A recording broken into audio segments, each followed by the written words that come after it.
విజయనగరం పేలుళ్లకు సంబంధించి పట్టణంలోని 4 ప్రాంతాల్లో బాంబ్ బ్లాస్ట్ కు ప్లాన్ చేశారు సిరాజ్ సమీర్. బాబామెట్ట, రింగ్ రోడ్, అంబటి సత్రం, రైల్వే స్టేషన్ ఈ 4 ప్రాంతాల్లో టిఫిన్ బాక్సుల్లో బాంబులు పెట్టేందుకు ప్రయత్నించారు. ఒక్కో ప్రాంతానికి ఒక్కో ప్రత్యేకత ఉండడంతో ఈ 4 ప్రాంతాలను ఎంచుకున్నట్లుగా తెలుస్తోంది. మరి ఈ ఉపద్రవం ఎలా తప్పింది? ఆ నరరూప రాక్షసులు ఎలా దొరికారో మా ప్రతినిధి శివశంకర్ మరిన్ని డీటెయిల్స్ అందిస్తారు.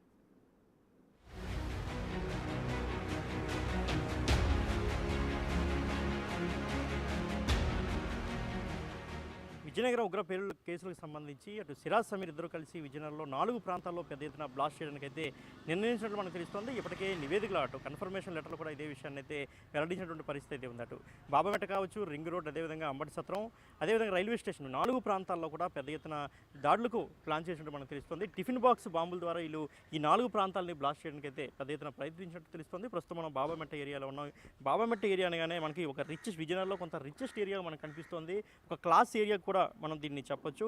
ఏంటంటే విజయనగరంలో మనకి క్షత్రియ సామాజిక వర్గం ఎక్కువగా ఉంటుంది. ఆ సామాజిక వర్గం అంతా కూడా ఈ బాబామెట్ట ఏరియాలో ఎక్కువ సంఖ్యలో ఉంటున్నటువంటి పరిస్థితి. సో ఇలాంటి పరిస్థితుల్లో వీళ్ళు ఒక టిఫిన్ బాక్స్ బాంబు ద్వారా ఈ ఏరియాని ఒక భయభ్రాంతులకు గురి చేయాలి, పెద్ద ఎత్తున ప్రాణ నష్టం కలిగించాలనే ఉద్దేశంతో ఇక్కడ కూడా బాంబు బ్లాస్ట్కి చేసినట్లు మనకు తెలుస్తుంది. ఇక్కడ మనం చూసుకోవచ్చు పెద్ద ఒక హిందూ టెంపుల్, ఒక హిందూ దేవి టెంపుల్ కూడా ఇక్కడ మనకు ఉన్నటువంటి పరిస్థితి. సో ఇలాంటి ప్రాంతాల్లో బాంబు బ్లాస్ట్ చేయడానికి ప్రయత్నించినట్టు కూడా అనుమానాలు ఉన్నటువంటి పరిస్థితి. ఎందుకంటే ఈరోజు హనుమాన్ జయంతి కావడం కూడా ఒక ప్రధానంగా మనకి వాళ్ళ యొక్క భావనగా మనకు తెలుస్తుంది. ఎందుకంటే ఇలాంటి సమయాల్లో ఎక్కువగా మనకి ఈ హిందూ దేవాలయాల్లో కావచ్చు, అదేవిధంగా హనుమాన్ ర్యాలీలకు సంబంధించి ఇటువంటి వాటిని దృష్టిలో ఉంచుకొని వాళ్ళ పెద్ద ఎత్తున బాంబ్ బ్లాస్టులు జనరల్గా మనకి ఉగ్రవాదులు చేస్తున్నటువంటి పరిస్థితి అయితే ఉంటుంది. కాబట్టి సో బాబామెట్ట ఏరియాలో ఈ ప్రాంతంలో వాళ్ళు బ్లాస్ట్ చేయడానికి నిర్ణయించినట్లుగా మనకి పోలీసులు కూడా అనుమానం వ్యక్తం చేస్తున్నటువంటి పరిస్థితి అయితే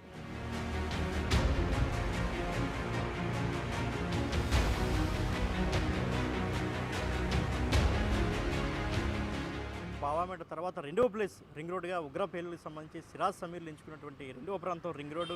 ఈ రింగ్ రోడ్డు ప్రాంతం మనం చూసుకున్నట్లయితే మొత్తం అంతా కూడా స్లమ్ ఏరియా. మొత్తం ఏదైతే నేను చూపిస్తున్నా మొత్తం ఈ బిల్డింగ్ ఏదైతే ఇక్కడ ట్రాన్స్ఫర్ మనకు కనిపిస్తుందో ఈ బ్యాక్ సైడ్ మొత్తం అంతా కూడా స్లమ్ ఏరియాగా మనం చెప్పుకోవచ్చు. మొత్తం ఎక్కువ అక్కడ చాలా పూర్ పీపుల్ ఎక్కువగా ఉంటారు. స్లమ్ ఏరియా మొత్తం అక్కడంతా కూడా కనీసం అంటే ఇళ్ల ముందు కూడా పెద్దగా ఒక రోడ్డు కూడా ఉన్న పరిస్థితి చాలా చిన్న ఇరుకు సందులా ఉంటుంది. సో వాళ్ళు ఉగ్ర పేలులకు సంబంధించి పెద్ద ఎత్తున ప్రాణ నష్టం కలిగించడానికి ఈ యొక్క రింగ్ రోడ్ను కూడా ఎంచుకున్నట్టు మనకు తెలుస్తూ ఉంది. ఈ రింగ్ రోడ్డు ప్రాంతంలో మనం చూసుకున్నట్లయితే ఓవైపు ఒక జాతీయ రహదారి ఉన్నప్పటికీ కూడా మరోవైపు ఈ రింగ్ రోడ్డుకి ఆనుకుని మొత్తం అంతా కూడా స్లమ్ ఏరియా ఉన్న పరిస్థితుల్లో అంటే బాంబులు ఫిక్స్ చేయడానికి కూడా చాలా ఈజీగా ఉండే ఏరియా. ఎందుకంటే జనరల్గా ఈ రోడ్డు అంటే పెద్దగా వెహికల్స్ ఎక్కువగా వెళ్తుంటాయి కాబట్టి అటు ఒరిస్సా నుంచి వచ్చేవి, అదేవిధంగా ఇటు వైజాగ్ వైపు వెళ్ళేవి కూడా ఎక్కువగా మనకి చూసుకున్నట్లయితే అటు పాలకొండ నుంచి వచ్చేవి కూడా ఎక్కువగా ఇటు సైడ్ ఈ రోడ్డు అంటే వచ్చే అవకాశం ఉంది. కాబట్టి జనరల్గా జనసంచారం కూడా ఎక్కువగా ఉంటుంది. ముఖ్యంగా మనం చూసి రాత్రి వేళల్లో కూడా పెద్ద వెహికల్స్ వెళ్తున్నటువంటి పరిస్థితి అయితే ఉంటుంది. సో పెద్దగా ఎవరు పట్టించుకోరు, అంటే పెద్దగా ఎవరు కూడా దీన్ని ఊహించరు అనే ఉద్దేశంతో ఈ యొక్క స్లమ్ రింగ్ రోడ్లో ఉన్నటువంటి స్లమ్ ఏరియాలో కూడా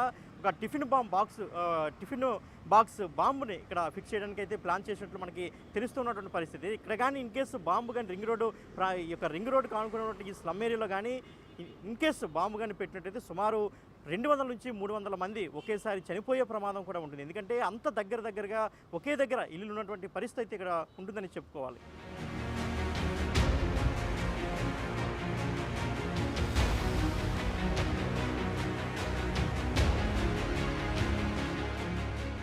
ప్రస్తుతం మనం అంబటి సత్రం జంక్షన్లో ఉన్నాం. నిత్యం రద్దీగా ఉండే ప్రాంతాల్లో అంబటి సత్రం ప్రాంతం ఒకటి. ఎందుకంటే అటు గంట స్తంభం, కోట తర్వాత మళ్ళీ కంటిన్యూస్గా వెహికల్స్ అన్నీ ఇటే వస్తుంటాయి. అదేవిధంగా ముఖ్యంగా హనుమాన్ శోభాయాత్ర జరిగేటప్పుడు కాస్త ఇరుగ్గా ఉండే రోడ్లో అంబటి సత్రం రోడ్డు ఒకటి అని చెప్పుకోవచ్చు. ఎందుకంటే గంట స్తంభం, అదేవిధంగా కోట మీదుగా హనుమాన్ శోభాయాత్ర ఎక్కువగా వస్తూ ఉంటుంది. ఇటు నుంచి కొత్తపేట రోడ్డు వైపు మనకి హనుమాన్ శోభాయాత్ర వెళ్తున్నటువంటి పరిస్థితి అయితే ఉంటుంది. కాబట్టి ఈరోజే ఉగ్ర పేలుళ్లకు అటు సిరాజ్ సమీర్లు ప్లాన్ చేసినటువంటి పరిస్థితి కూడా ఉంది. మనం చూసుకోవచ్చు ఏదైతే అంబటి సత్రం జంక్షన్లో మనకి ఎక్కువగా హిందూ ముస్లింలు ఇద్దరు కూడా కలిసి నివసిస్తున్నటువంటి ప్రాంతంలో అంబటి సత్రం ప్రధానమైనదిగా మనం చెప్పుకోవచ్చు. ఇక్కడ మనం చూసుకోవచ్చు అటు హిందూ ముస్లింలు కలిసి ఉన్నప్పుడు అటు హనుమాన్ జయంతిని కూడా ఎంతో గొప్పగా వీళ్ళు సెలబ్రేట్ చేస్తున్న పరిస్థితి అయితే ఉంటుంది. కాబట్టి ఇటు నుంచి ఎక్కువగా హనుమాన్ శోభాయాత్రలు కూడా ఎక్కువగా వెళ్తున్న పరిస్థితి.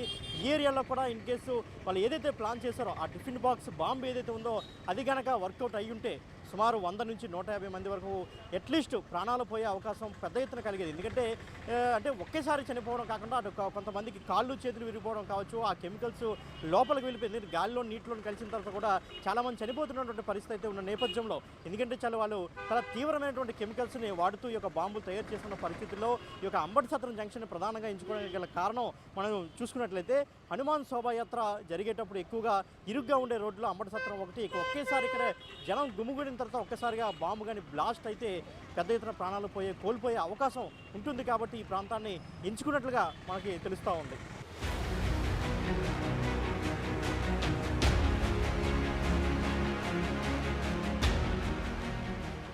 చివరిగా మనం ప్రస్తుతం విజయనగరం రైల్వే స్టేషన్ వద్ద ఉన్నాం. ఇప్పటికే మనం బాబామెట్ట చూసాం, అదేవిధంగా రింగ్ రోడ్డు ప్రాంతం, అదేవిధంగా అంబటి సత్రం 3 ప్రాంతాల్లో ఏ ఏరియాలో బాంబులు పెట్టాలనుకున్నారో ఒకసారి మనం చూసాం. ప్రస్తుతం మనకు చివరిగా రైల్వే స్టేషన్ వద్ద ఉన్నాం.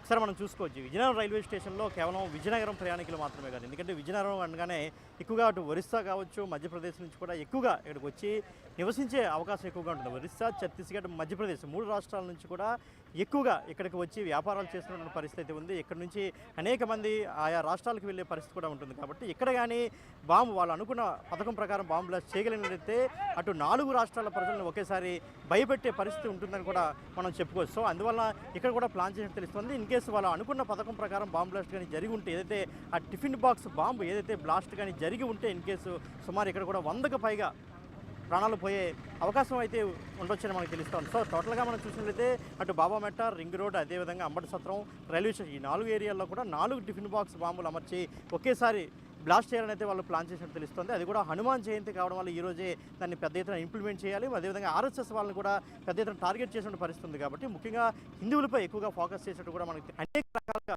ప్రయత్నాలు చేశారు. ఇప్పటికే అనేక పోలీసులు వివిధ రకాల పేలుడు పదార్థాలను కూడా వాళ్ళని స్వాధీనం చేసుకున్నారు. వాళ్ళు ఏ విధంగా ఐఈడి బాంబులు కావచ్చు, టిఫిన్ బాక్స్ బాంబులు కావచ్చు, ఏ విధంగా తయారు చేయాలని చూశారు, ఎక్కడి నుంచి ట్రైనింగ్ అయ్యారు, ఇవన్నీ కూడా పోలీసులు ఇప్పటికే తేల్చడం జరిగింది. అయితే ఇన్ కేసు ఉగ్ర కుట్రగానే భగ్నం చేయకపోయి ఉంటే అసలు ఏం జరిగేదో కూడా ఊహించుకోవడానికి చాలా భయానకంగా ఉన్నటువంటి పరిస్థితి అయితే ఉంది. సో ఎనీవే అటు తెలంగాణ ఇంటెలిజెన్స్ కావచ్చు, ఆంధ్ర ఇంటెలిజెన్స్ కావచ్చు, లోకల్ పోలీస్ మొత్తం అందరూ కలిసి ఉగ్ర కుట్రను భగ్నం చేయడం, విజయనగరం మరొకసారి ప్రశాంతంగా ఉన్నప్పటికీ కూడా అయితే లోపల భయం అయితే ఇప్పటికీ ఉంది. కానీ దాన్ని ప్రస్తుతానికి పోలీసులు ఉగ్ర కుట్రను భగ్నం చేశారు. కాబట్టి ప్రస్తుతానికి ప్రశాంతమైన వాతావరణం ఉందనే చెప్పుకోవాలి. కెమెరామెన్ హరీష్తో శివశంకర్, బిగ్ టీవీ, విజయనగరం.